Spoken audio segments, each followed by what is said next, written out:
All right, many thanks, Oyemi Ajayi, for that background report. Let me now introduce our guests here in the studio. Let me first introduce Commodore Kenneth Oyong, who is NEMA Director of Search and Rescue. It's a pleasure to welcome you to Good Morning Nigeria. Thank you, Victor. It's a pleasure to be here. Good morning, Nigerians. Ademola? All right. I've also been joined here by Honorable Umar Ibrahim Mohammed, who is the DG CEO of the Nigeria Hydrological Services Agency, NISA. Pleasure to welcome you to Good Morning Nigeria. Thank you very much, Victor. Good morning and good morning, Nigerians. Okay, joining us here is also Professor Emmanuel Adano, who is former Director General, National Water Resources Institute, Kaduna. Prof, you're welcome once again. Good to see you. Thank you very much. Good morning, Nigeria. And joining us from Mina in Niger State is Dr. Ibrahim Audu Useni, is the Director, Information and Special Duties, Acting DG, Niger State Emergency Management Agency. Dr. Useni, you're welcome to Good Morning Nigeria.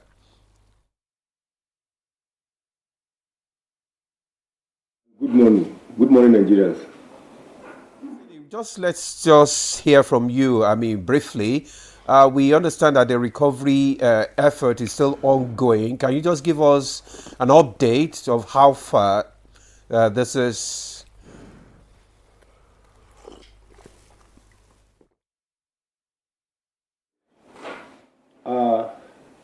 As at yesterday evening, the search and rescue operation was still ongoing under the leadership of NEMA and SEMA. The director of search and rescue of SEMA that is sitting there with you in the studio was the one who constituted the search and rescue team. He came there, we were together, and he saw what was happening. And up to now, we are still, the search and rescue operation is still ongoing. Though we have shifted a bit down the stream to close to River Niger and also River Niger because that is where the water flows. Yesterday, the day before yesterday and yesterday, we recover 7 more bodies. 4 was the day before yesterday, 3 was yesterday, and they were all children. So as our account of what because we believe we take record of what we see practically, and those we have been able to bring, not on hearsay, those we see practically, and those we are informed and we went there and confirmed critically. We have, as at yesterday, 2:30 p.m., we have 160 deaths.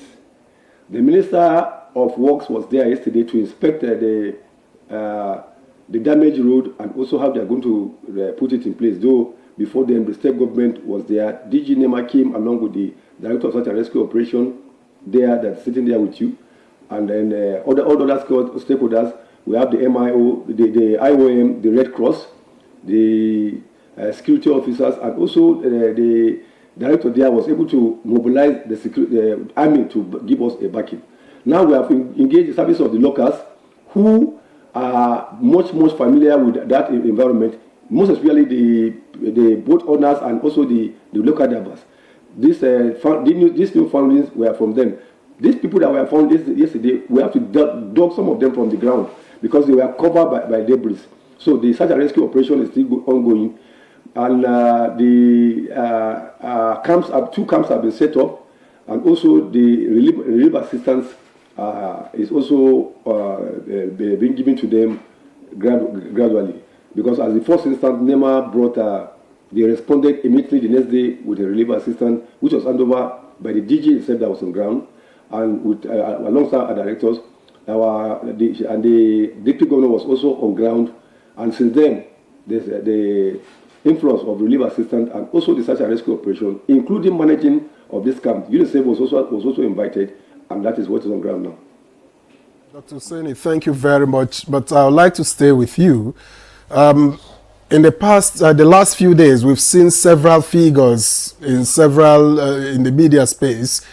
Some claim 200 plus, some say 150, some say, close to 500. What exactly is the casualty figure?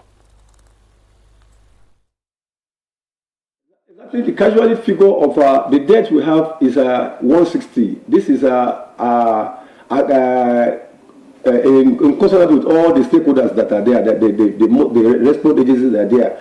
What we adopted is a situation whereby we have to see physically or go to the graves of where those people are buried to be able to ascertain the number of people we have, to confirm or to add the number of anything we have in the list. Because there are situations somebody will come and tell the group or tell us that so there are 230 or 20 people were recovered, and we begin to ask, who told you or where did you get your information? You give us somebody's name, we'll go to that person also give us another name, we say, okay, where is the location? We'll go there, and there's something like that. So most of them are based on speculations.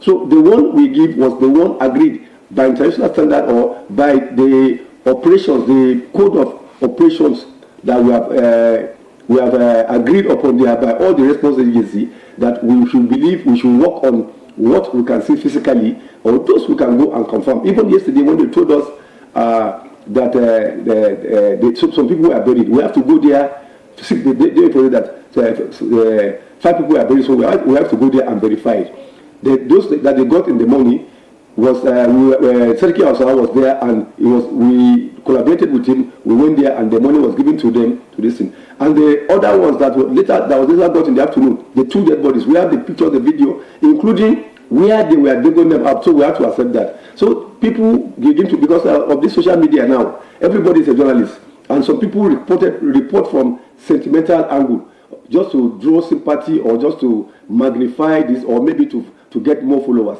So we actually work with what we can confirm. Well, thank you very much. Demola, just a moment. I wanted him to also tell us the number of people that are unaccounted for. If you say it's 150, how many people are unaccounted for? 160, actually. He said 160. No, unaccounted.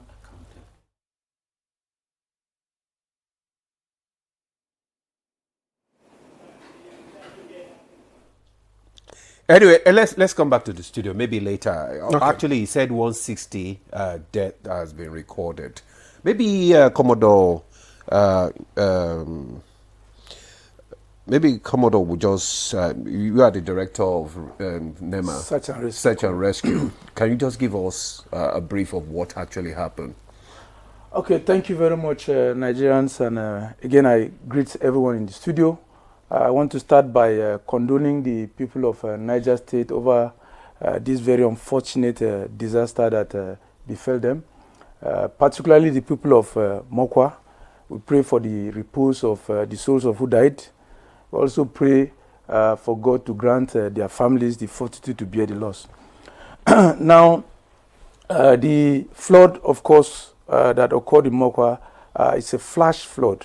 That's a torrent of water at a very high speed, taking with it, along with it, anything that was on its way.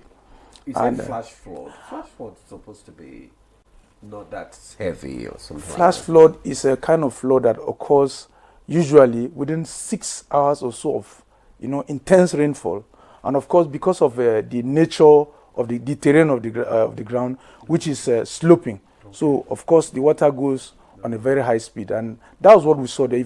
From the videos that came up after the flood, you could see that the water was on very high speed, okay. And that was why it caught so many of its victims unawares. So what happened on that day was that immediately we received the information of the flood. Yeah. The DG NEMA, Mrs. Zubaida Omar, immediately directed us to move to site. So we activated our operations office. Dr. Ibrahim, of course, who you just spoke with, we were together with him on ground in Mokwa. We activated our operations office to move into Mokwa. We were already talking with the State Emergency Management Agency. We activated our disaster response units. Of course, NEMA has some military units that are designated as disaster response units, which assist us in carrying out search and rescue and any other form of assistance we may need for our work. So the disaster response unit, the 407 Air Combat Training Group in Kainji was activated. Immediately, they sent an aircraft airborne, to assist those on ground, okay. So that we'll know where to focus our efforts on. Of course, the Nigerian Army Unit 221 Light Tank Battalion was also activated, as Dr. Ibrahim corroborated. They also moved on ground. And of course, our own search and rescue team from NEMA. We all arrived in Mokwa, and immediately the aircraft gave us an assessment of, an aerial assessment of the situation. So we started recovering bodies. The disaster was much, and of course we went along with our mobile intensive care units that you could call ambulances and rapid intervention vehicles, and we started, recovering the bodies, taking them to, to the morgues, and then of course, subsequently after the search and rescue, the Director General NEMA, of course, she was airlifted by the Nigerian Air Force. She came into Mokwa. She was flown into Mokwa, and of course, that helped to douse the tension. She was among the first high-profile dignitaries that arrived. In fact, she was the first to arrive Mokwa, and that's because we were on ground. We could feel the pulse of the people. The people were getting agitated and tensed. That so far no government kind of. But once the Director General came on ground, she went straight to the community leader, Mr. Tanko Ibrahim, as Mr. Ibrahim himself said. She went and visited him, and then she conducted an on-the-spot assessment. We went round with her, around the whole community, saw the disaster for herself. She commiserated with the people, and of course, later on, the Deputy Governor of Niger State joined her, and together they gave a press statement reassuring the people of the government's commitment to ensuring that the situation is brought under control so that they are resettled. Subsequently, of course, we moved into the relief phase of the operation. The DG symbolically handed over the relief items that were authorized, that were given by the federal government. That was symbolical at Mokwa there. And subsequently, working with the State Emergency Management Agency, the IOM, the Red Cross, and all other agencies, we moved to an area that was identified as IDP camp, a school that was identified. When we got there were very scanty people. There were few people there. So we took the decision that, look, let us move to the local government secretariat, which was kind of centralized. Okay. The IDP camp was scanty, so let's go to the local government secretariat, where we'll ask the community leaders and everybody to talk to the people. Of course, we had a meeting with the IOM and all these people ready, available. And then subsequently, everybody came to the local government secretariat. Mr. Tanko Bala, the head of, they call him Sarkin House also. So he came the community. There. That is correct. So we symbolically, of course, handed over the relief materials to the first 10 victims. Then subsequently, we handed over the key to the store. We inspected all the materials with him, handed over the key to the store to him, because, of course, he knows the people better. And, of course, before we even did that, we are taking an assessment with the IOM, the Red Cross, the community. 267 houses were destroyed by the flood. 267. Of course, and as Mr. Tanko said, the DG NEMA, of course, we are used to this kind of situation. We triangulated our assessment process. We ensured that whatever figures that were given out were figures that were corroborated by the various agencies that were on ground. So on that day, what we had, from our records, 267 houses were destroyed. And then, as he said, as at this morning, from our counting, yesterday, 2 bodies, of course, were recovered from the debris. As at this morning, what we have is 160 fatalities, that's deaths. While you were asking for the number of missing persons. Yeah. As at this morning, the number of missing persons is 84. 84. 84 missing persons. So that is where we are for now. All right. Thank you very much. All right. Thank you. Let me get to the DG NISA. NISA is responsible for alerting Nigerians to hydrological risks. So I ask, prior to the Mokwa disaster, Was there any alert in this regard, and how was it communicated? Thank you very much, Victor. First, I would like to start also by commiserating with the people of Mokwa, Niger State, and at the same time, Nigerians as a whole. Yeah, certainly NISA a few months ago actually presented the annual flood outlook for 2025. And again, within the presentation, we have highlighted and captured that there was going to be flooding at exactly that same point. Though, usually, the predictions, we have the high risk and moderate risk. Okay. Yeah, so what we saw in Mokwa, what we presented was a moderate risk flooding. That was going to moderate. That was going to take place at exactly the same spot. So after visiting the site to assess and ascertain what we have predicted and what we have actually visualized after the flooding from our GIS unit. So I was there yesterday to validate what we actually saw. Unfortunately, we realized that there was a flood in around 2012, 2013, a devastating flood that also flooded that same town. Unfortunately, the settlement there, Mokwa, there was a river called River Dingi that cuts across that same route where the flood took place, where the flooding took place. There was this rail line that was renovated or rebuilt, I think, around 2013. So that rail line cut across the River Dingi. And unfortunately, instead of the rail to be bridged, it was just piled of soil.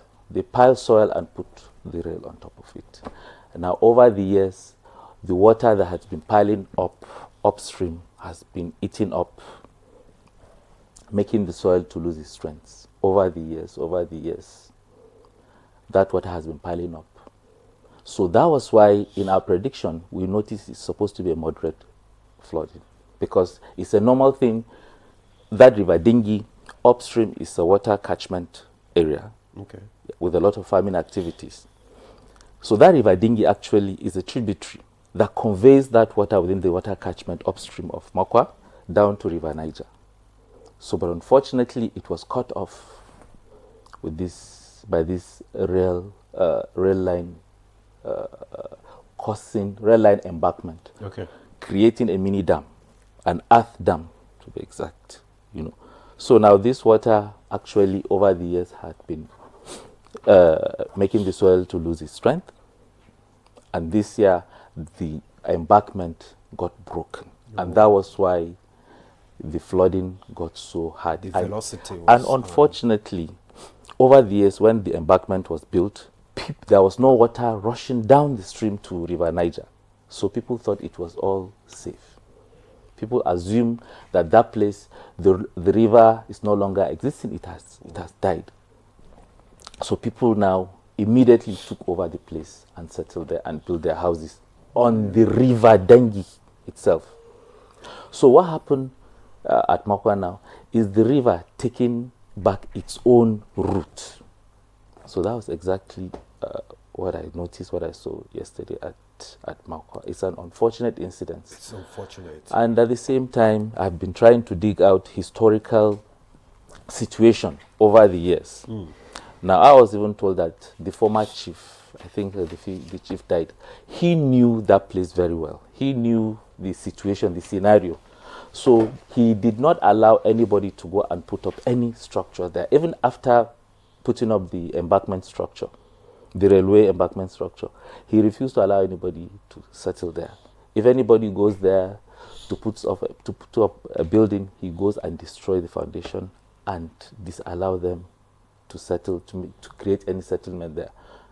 But unfortunately, he's late. So people now took over. Okay, they took advantage of that and built. And built along on the river, not just along, on the river. So that was unfortunate incident that took Well, place. thank you very much, DG. Let's bring in Prof now. Let's have your thought on this development, Prof. Well, first of all, I really condole the whole of Nigeria for this incident because it could have happened to anybody anywhere in the country. So the DG NISA, yeah, has given you the true picture. If you saw the picture they showed us now, you see something like a bridge, Yeah. or some wires hanging. That's the rail line. It's the rail line hanging that way. Just as he said, you know, some areas in the country, some rivulets, small rivers, sometimes don't convey enough water. So when the rains are not too much, they look like deceptively very inactive. So when you are doing these repairs, instead of having pipes and creating ways for the river in any time to pass, they just packed some soils, built an embankment, and put the rail on it. Because the water was now accumulating behind it seriously over the years, people might even tend to use the water backing up at the back of it. Now, as he mentioned, the DG mentioned, downstream is relatively dry. Normally, if you're in your house and it's raining, the water, the ambient water in your house doesn't look like a flooding water. So they could accommodate that fear that this water won't go anywhere. Until it built up with decreasing intensity, increasing intensity, and then deterioration of the material they used.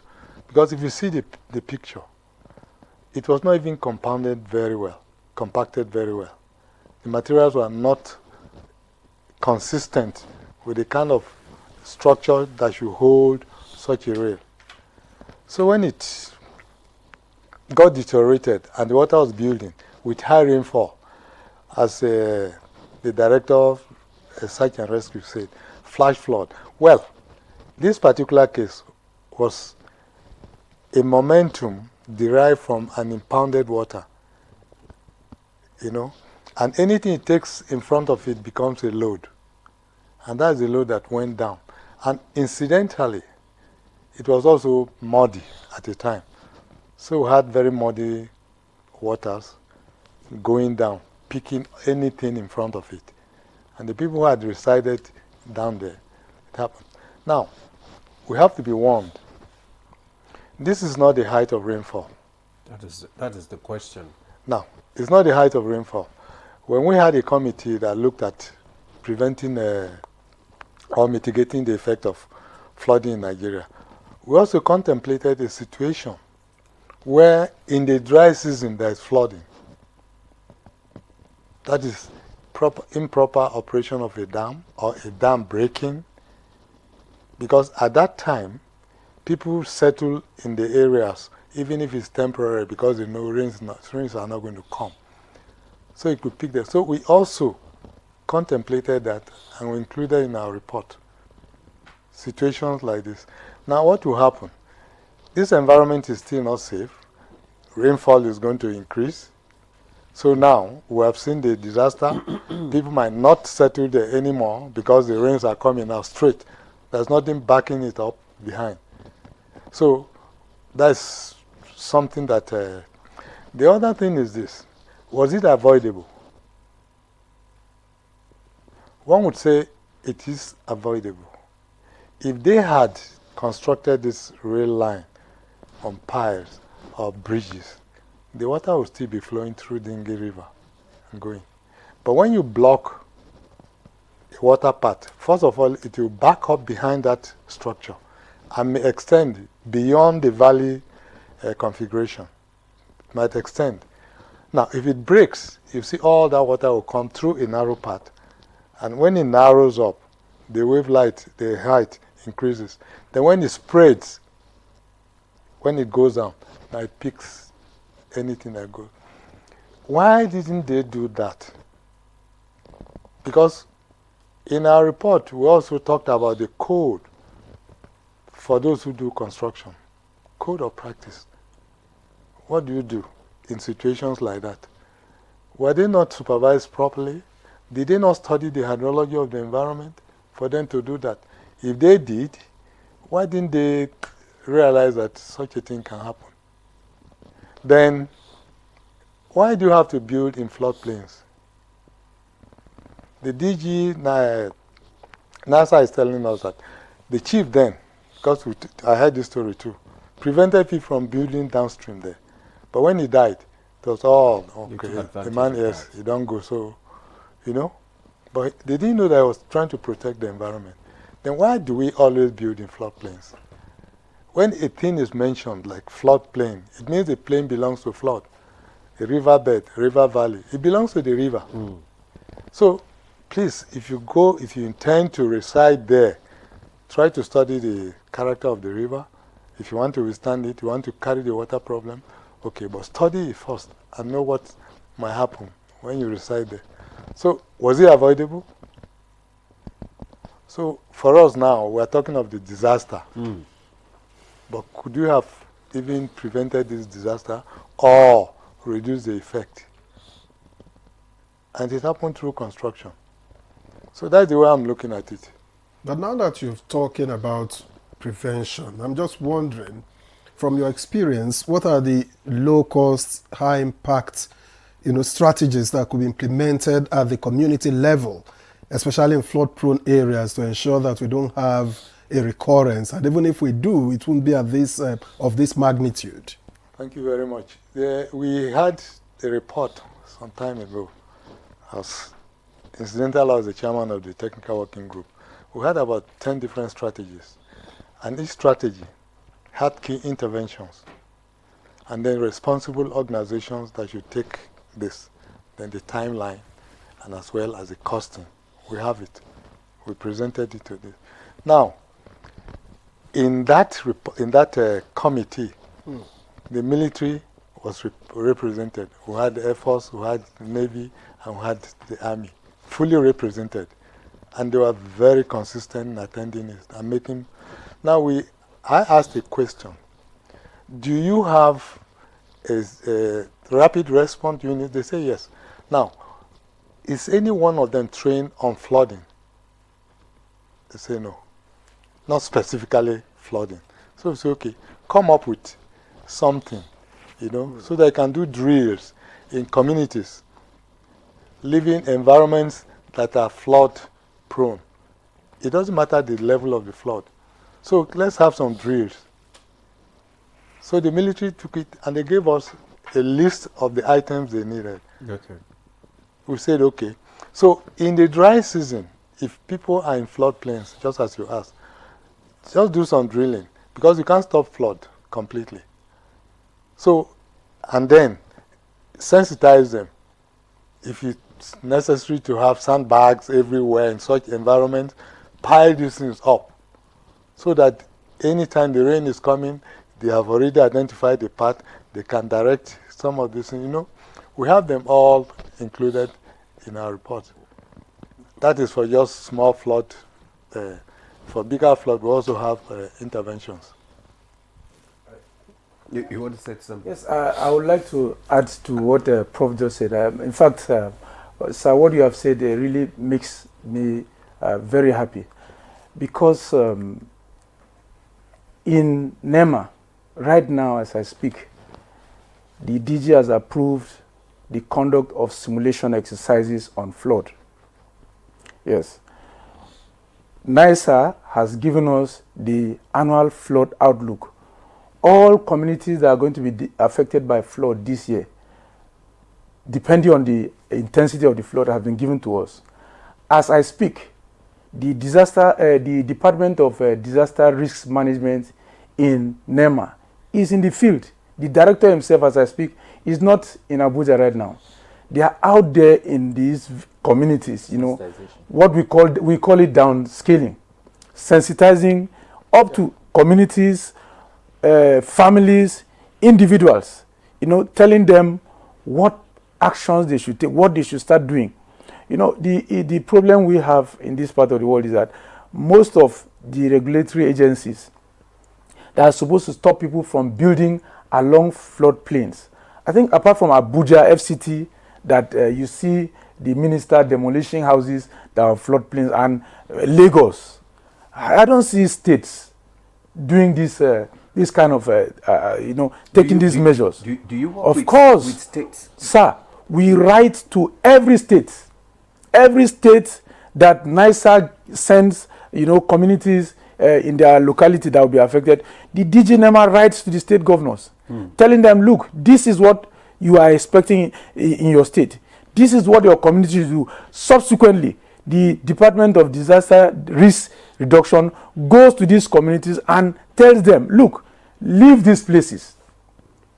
You are exposed to, the flood is going to come.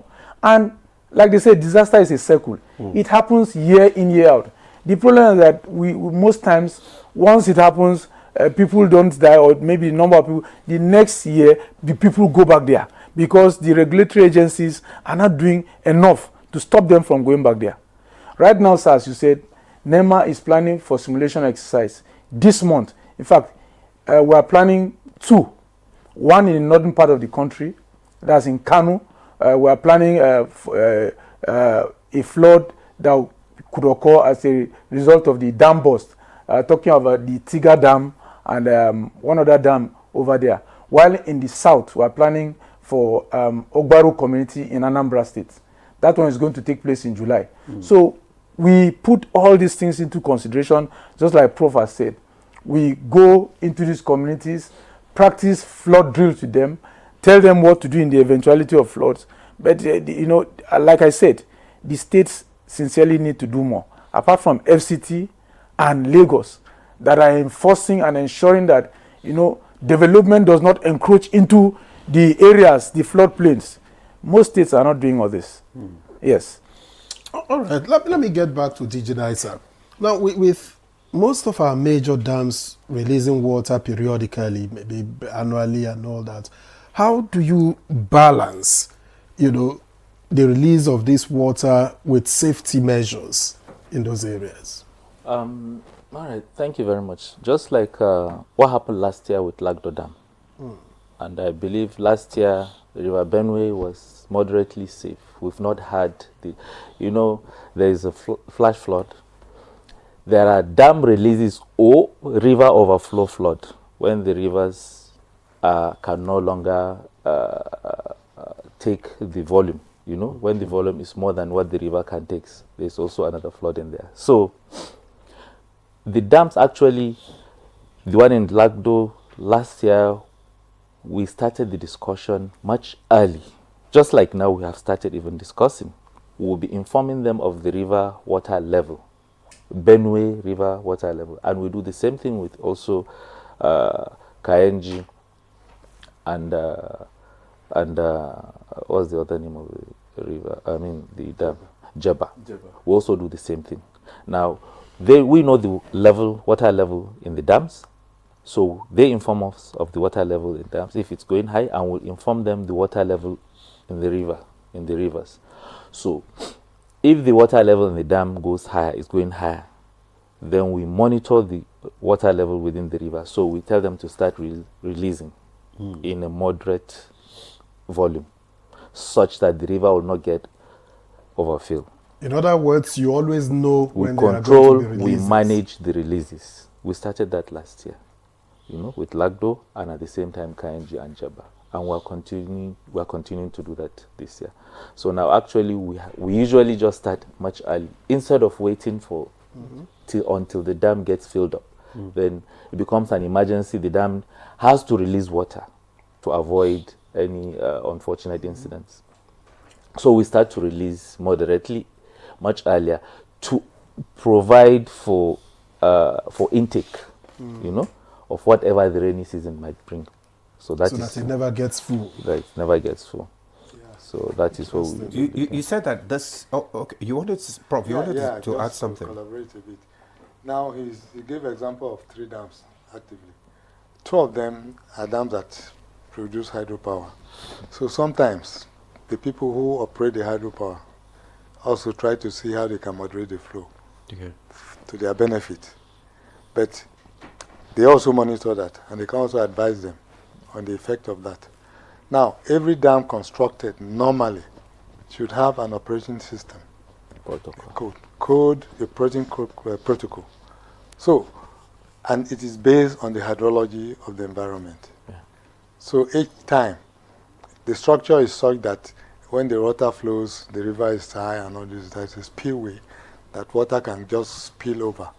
And that spillway has a space that is supposed to take the maximum flow of the river at the time. Okay. So that you won't have effect on the dam structure. So all dams are supposed to have that. Okay. So they are monitoring that now. And we are more concerned about some of the transboundary dams. Dams that are outside Nigeria. But that is not to say it's not like what happened in Mokwa now. It's just like a small impounded dam within the country. You know? So every structure that is obstructing the flow of water, if it is designed and constructed by human beings, should have safety measures. Okay. But given what has happened, Prof, what are the urgent engineering reforms that should take place now to reduce vulnerability in these places? Well, the case now, you mean, or the structure? No, given what has happened, so that we don't have this kind For of next situations, time. and we've linked it a lot to engineering from you, from him. What are the urgent engineering reforms that we need to, make happen now so that we reduce future vulnerability? Especially now that NISA has said 31 states will be flooded this year, right? Certainly, yes. 31 states. Yeah. So Let we me need tell to you, really take precautions. You can't blame current on NSA for this. Let me tell you, they have the design code there. And anybody who is going to do a construction should be monitored. Were they monitored very well? Did they keep to the protocol? No. So the regulatory, as he mentioned, the regulatory part of the ministry should have been the one to be checked. They didn't. That's the state. State or federal? It's a railroad. I'm sure it's federal. Actually, after the incidents of last year, when we started to see roads, federal infrastructures cutting off, it was because they were built on a water plain area. Okay. Now, what we are trying to do now is to come up with regulations, hydrological regulations, whereby these hydrological structures or hydraulic structures across the nation will be mapped out for everybody's needs. For instance, if the Ministry of Works are putting up a highway, they need the hydrological or hydraulic map to help them in planning how they put up that road, so that we'll not see what happened last year continuing to happen. Now, at the same time, what happened in Mokwa also is the same thing. Abusing how can you build a railway? How can you cut off a river, an existing river? Just like Prof said, it could be a seasonal river. But at the same time, why the agency picked it up as a low-risk flood area was because, of course, certainly there was going to be a flooding, but a low-risk one. But because it was trapped with that embankment, that was what made it become so disastrous. That was what gave it the force to cause that damage, because it was trapped. It was not trapped. Had it been that rail line was breached, certainly the water would have flowed seamlessly, without causing any havoc. But unfortunately, that water was trapped. And same thing is going to a lot of other, even highways, roads. You see where a bridge, like that same Mokwa bridge, it was so low. It's low. It's so low. And what I saw yesterday at the same time, I was in Mokwa. I said, what I saw that bridge can hardly last maybe the next few months. And as we speak, they are going to cut off it, and it's still low. It's supposed to be high, so it will give more room because of the velocity. Water. When you have a straight river, you have the water flow velocity very, very high. It's natural. So who approves all of these? This is what I was saying. That is I think we should ask that is the code of conduct. The director of information, Dr. Oseni. Now let's bring Dr. Oseni into this conversation once again. Dr. Hussaini, you are in Niger State. You are the Director, Information and Special Duties, and I guess you have been listening to the conversation in the studio. What has the state government been doing to ensure that residents don't live on these river banks?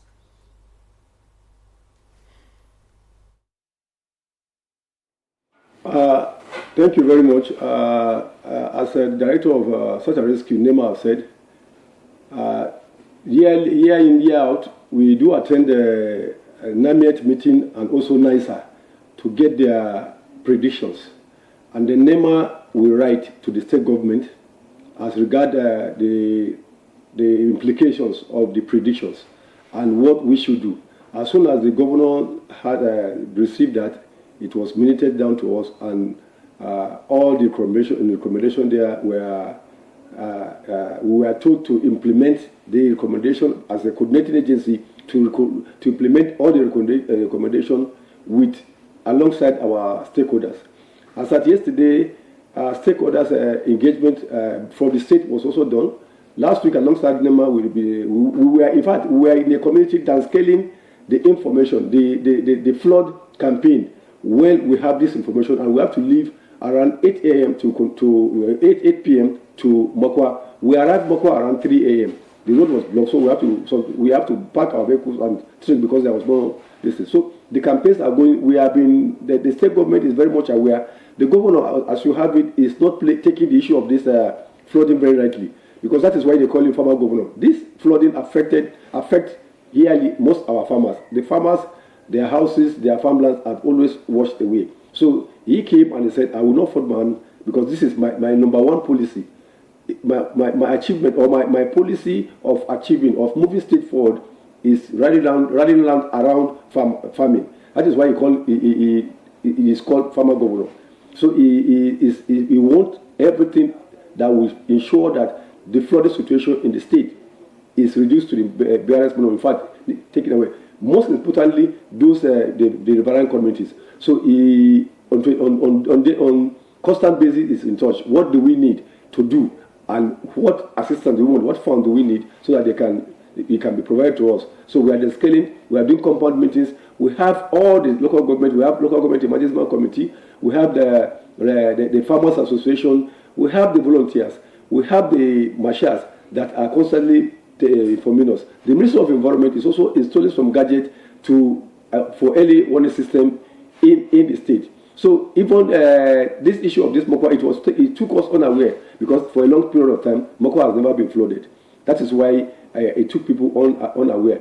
Though that particular portion, the government has secured a fund to build, or to the whole of the local government, all the channels, all the drainages along the place will be channeled, drainages will be constructed along that distance. The contract has been given. They are only waiting to start before this rain is. God just said this is not going to happen. So we have been campaigning. We have been going around alongside our stakeholders, NEMA and other NGOs that we have, ensuring that people are sensitized and adapt. We have also identified high ground, because we know where we have this problem. We have identified high ground in case if it happens, where these people are going to move into. And NEMA also has also provided the state with some tents that are always on ground in case if it happens. The state also complements that, and the state has also approved money for stockpiling of relief assistance for those people. Meanwhile, the resettlement scheme for the state, we have about 14 resettlement schemes in the state. The government is gradually building it to ensure that at the end of the day, all these people will be moved up. We have a two-upon system, a situation where they will return their former houses while the state government build up for them in the hinterland.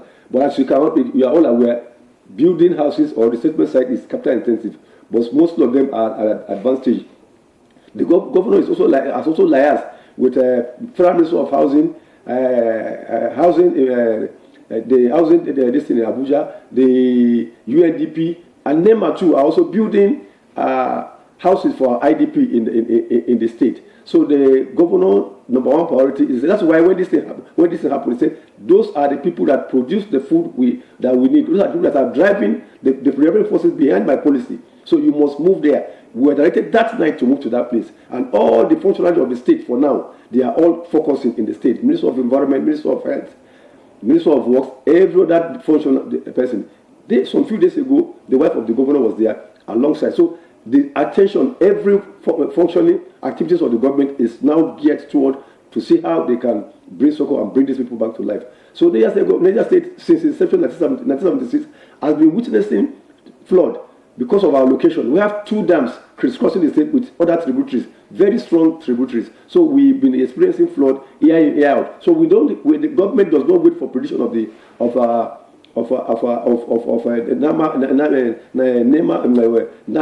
or NAMIET, because we know it must definitely happen because of our location. Just like the DG NISA said, we have 4 dams in the state, and that is because of the fact that we have heavy rivers, River Kaduna, River Niger, with other tributaries moving, crisscrossing the state. So year in, year out, government has always, this is our government, we have never had it better because of his policy of being a farmer governor. At the same time, he is using that as a driving force that will move Niger State to the next level. So he has been very, very much on that. And coupled with that, we used to have what we call flash flooding in mostly of our metropolitan towns. Like Suleja, we always lost life there. Bida, Mina, Kontogora, and other things. For now, we have massive reconstruction of roads and drainages and expansion of these drainages to reduce or to take away completely the flooding, the flash flooding we have. Mokwa is also going through the same process. So the flood issue and also the warning to the people is in top gear, and we are doing that. Thank you very much, but I'll stay with you, of course, bearing in mind that you'll be leaving us shortly.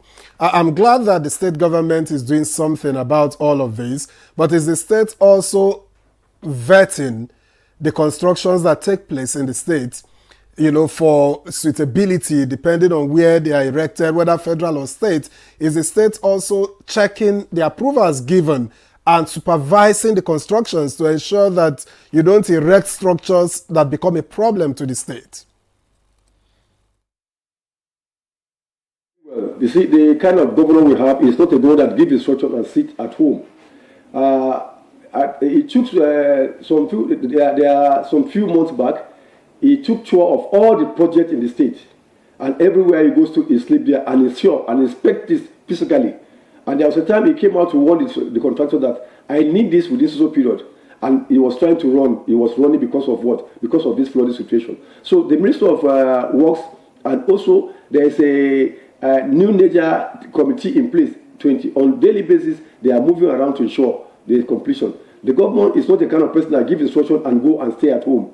He is not always in the office. He is moving from one location to other. He tore all this from Zone A, Zone B, Zone C to ensure that this project meets specification, despite the fact that they bring information to him. But if you have anybody down here, you ask them, Governor inspects it personally. In fact, every project he gives, every approval, he ensures that as you are carrying that out, he is also within the space, citing and looking at what you are doing, not coming to give report of what you have done. You will see it even before you give report to him. As you are coming to him, he will tell you, before you give him report, he will tell you, this is where the fault lies. This is your this is your progress, this is that. So the monitoring has been very, very, very effective because he did the monitoring himself. And we also have a committee that comprises of consultants who he personally interacts with and has confidence on them that this is going to be, they are going to deliver on their mandate.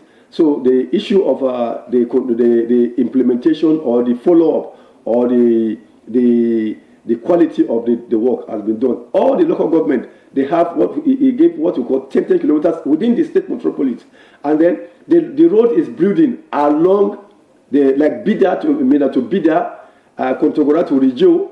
You have that of Lapai to Muye and Gebu. They all come along with every town it passed through.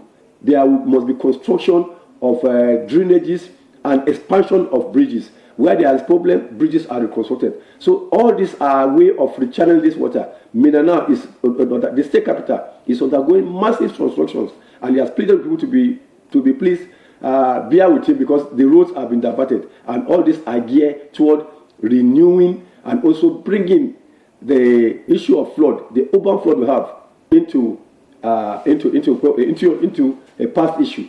And as soon as this project are completed, it is my belief that we will never experience flash flooding in the town again, because this situation, the construction is coming with demolitions. Many houses have been demolished and they have been paid. In fact, the issue of Mokwa, it will have been a thing of the past, but they are still the issue of compensation was being addressed before the flood. If not, he has secure loan. He has secure funding from the World Bank to the whole of that Mokwa town to deal with the issue of gully erosions that we have there. But God has said this is going to happen. But it is my belief that this is going to be the last time we are going to witness a thing like that in Mokwa, and not only Mokwa, in mostly of our satellite towns, and then those in downstream. Very soon, the massive house in the resettlement scheme going on, they will have a cause to smile, as by the grace of God, it will only be probably their farmlands that we'll be talking about. But the issue of their houses being flooded or people being carried away will be a thing of the past. And then also the policy they have put in place is dry season farming.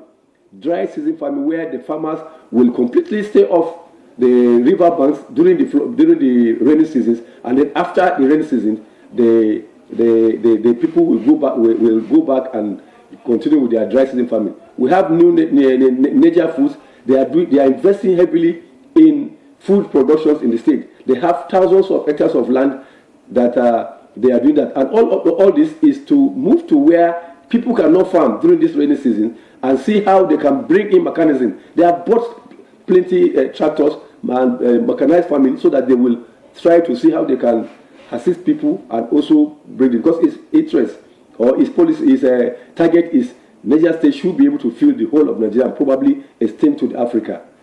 That is where we are, sir. Thank you very much, Dr. Ibrahim Audu Useni.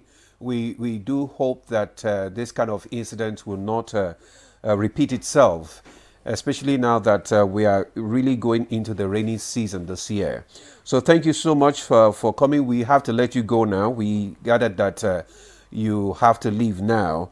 Dr. Ibrahim Audu Useni is the Director of Information Special Duties and Acting DG, Niger State Emergency Management Agency. Thank you for coming on Good Morning Nigeria.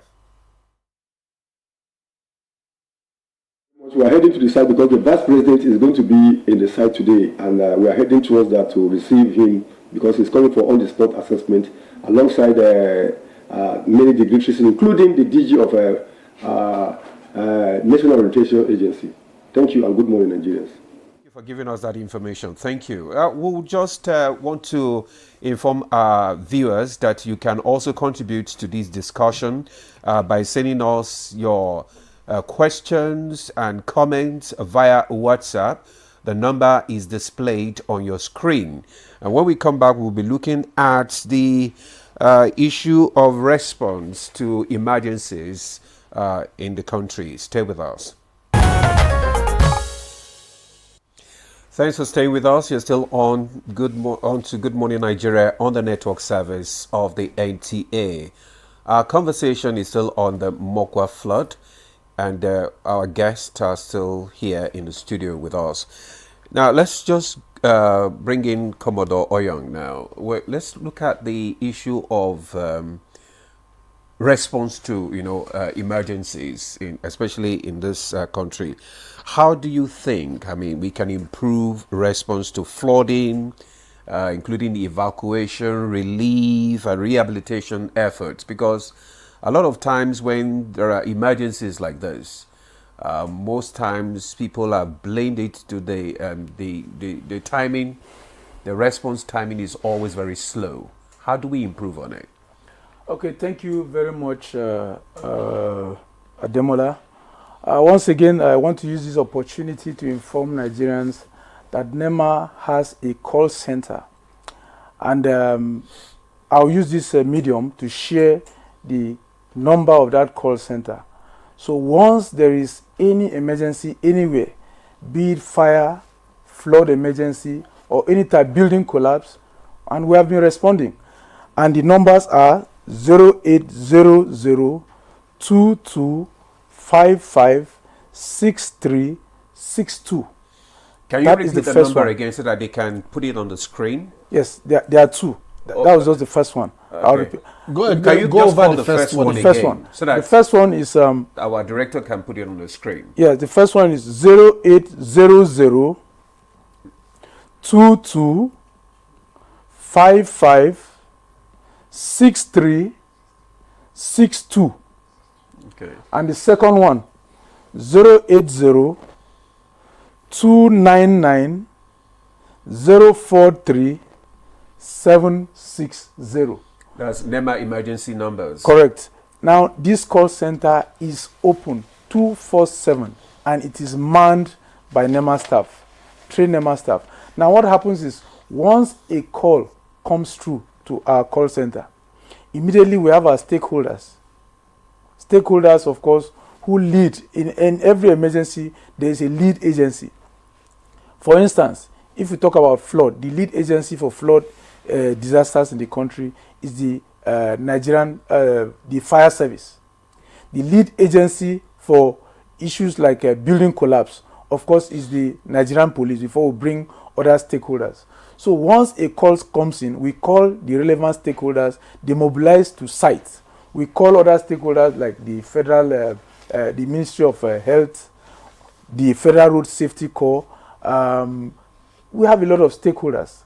Now, for the issue of response, NEMA has what we call disaster response units that are scattered around, they are spread around the length and breadth of the country.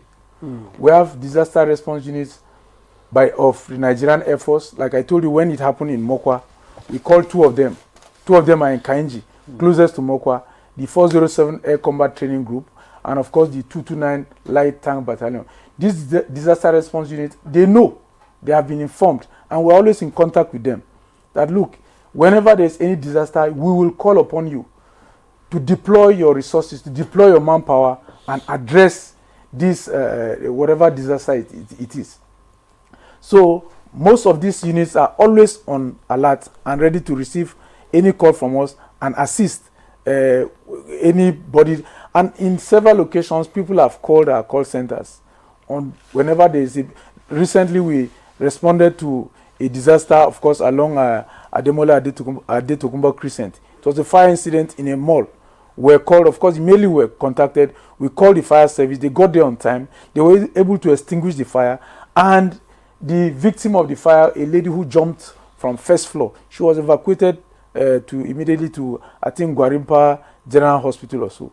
So once there is any emergency and the call gets across to us, immediately we activate the relevant stakeholders and they move in and address this disaster. But what are the challenges that you usually encounter in your rescue operations? Yes. Well, the challenges we encounter, usually the main thing, just put the call across to us. Put the call across to us. We have stakeholders that will respond. So you have no challenge at all? Yes, we have. There may Like be some for instance, because like yes, we are dealing with Lagos, issues. for instance, Yeah.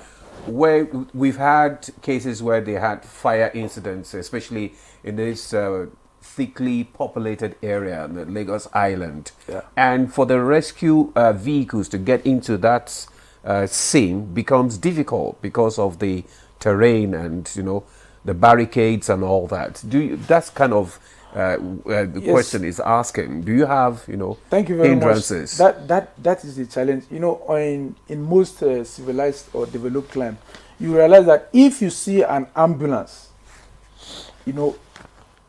the ambulance, of course, has priority. Once the siren is on, any citizen who sees an ambulance knows that the ambulance has right of way, and it should be granted access. Of course, even the traffic signs, people just move aside for the ambulances to move.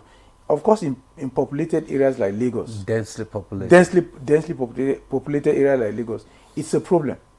But Do places you like deploy Abuja, helicopters, for instance? for For what kind of emergency are you talking If about? you can't pass, if you don't have access, you have to go over. Do you have helicopters to deploy? Well, of course, if we need helicopters, immediately we call the Nigerian Air Force, and they grant us. For instance, when we needed to move a high-profile dignitary because of the gridlock along the Mokwa Jeba road. We contacted the Nigerian Air Force. They made available for us a chopper that airlifted the DG and dropped her, of course, in the scene so also if there are emergencies and we always call the Nigerian Air Force in most cases.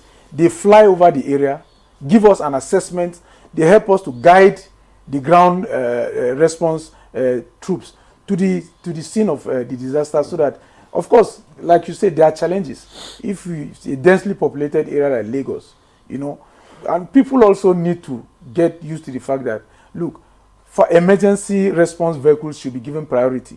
In Nigeria, you will see a fire service. Recently, there was a fire service. We had an incident in Abuja. I don't know if you are aware of it. Yeah. A fire service truck ran into a vehicle. People are not very conscious of the fact that emergency response, vehicles should be given priority.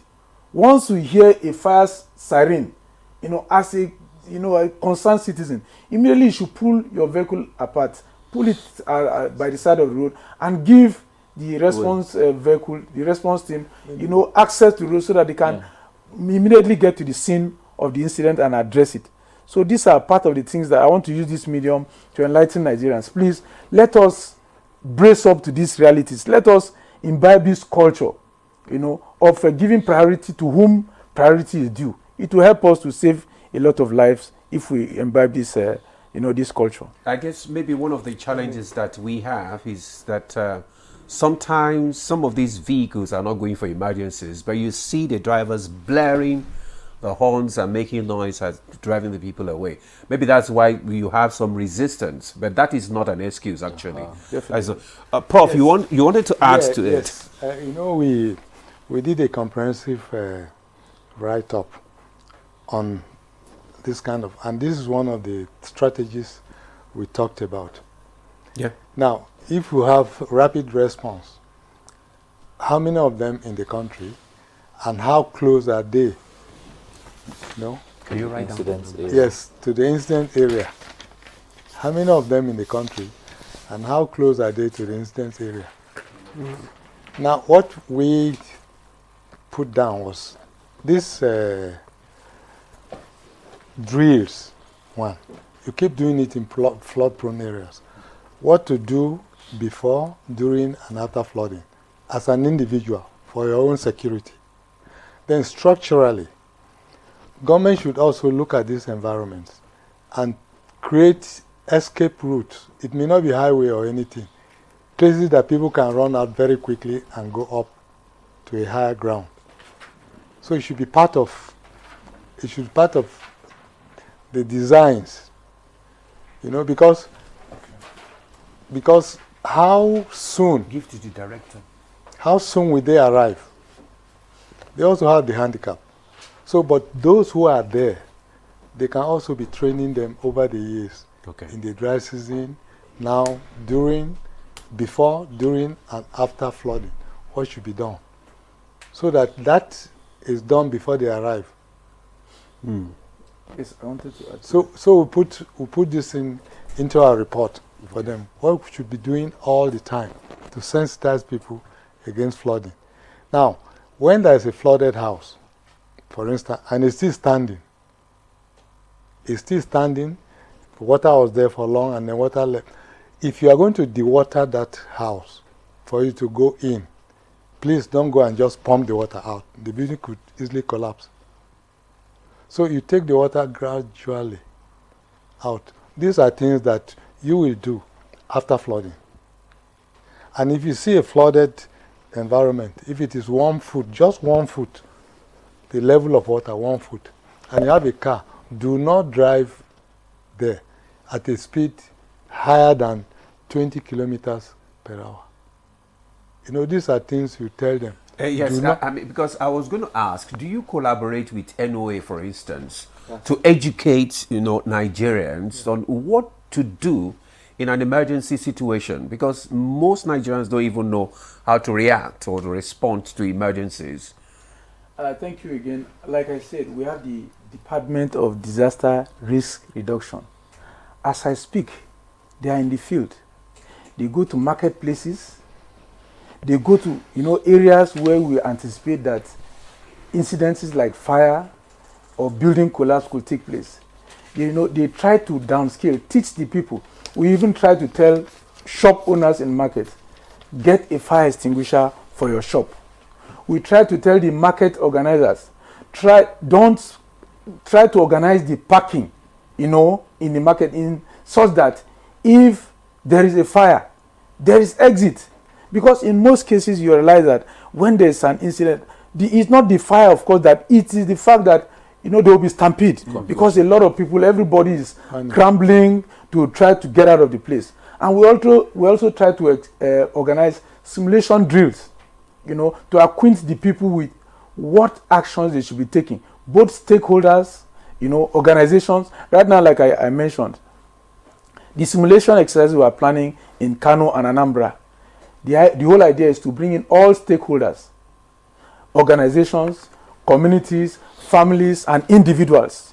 What action you should be taking when such an occurrence, takes place. And we sincerely, right now as I talk, we get a lot of cooperation from people. But unfortunately, you always find this set of people who will still, you finish whatever you are doing, you finish downscaling, telling them what you are supposed to do, and then as you leave, they go back to the normal ways. Unfortunately, we are supposed to have, law enforcement agencies that enforces all these regulations and ensure that they are done. NEMA, of course, we are an advocacy agency. We manage emergencies. We do not enforce laws. There should be agencies that enforce these laws. Take, for instance, this building in floodplains. Okay. We can only do advocacy. We can only advise. Do not build in this place. Do not go to these areas. Your community is exposed to flooding. Do not go there. But as soon as we leave, we can't stay there with them. As soon as our personnel pull out of these communities, the people go back there. Do you carry along the community leaders? Because they are the one that will remain with the communities, with the residents there, the people living there. If you carry along the community leaders, probably they can just continue where you stopped. Look, if anywhere we are going, we have our procedures. We know whom to talk to. The community leaders know us. Like this Mr. Tanku Balala was talking about. They know us.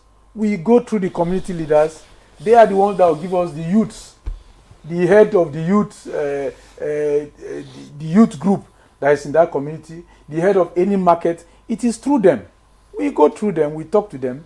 But unfortunately, as soon as you finish what you are doing and then tell them everything, yes, I will not say everybody is negligent, but some people, of course, adhere to, the advocacy that we do. They listen to our advice. Unfortunately, some do not. A continuous process. Yes, of course. You can't stop. And like I said, we in NEMA, we know that all year round, disasters do not stop.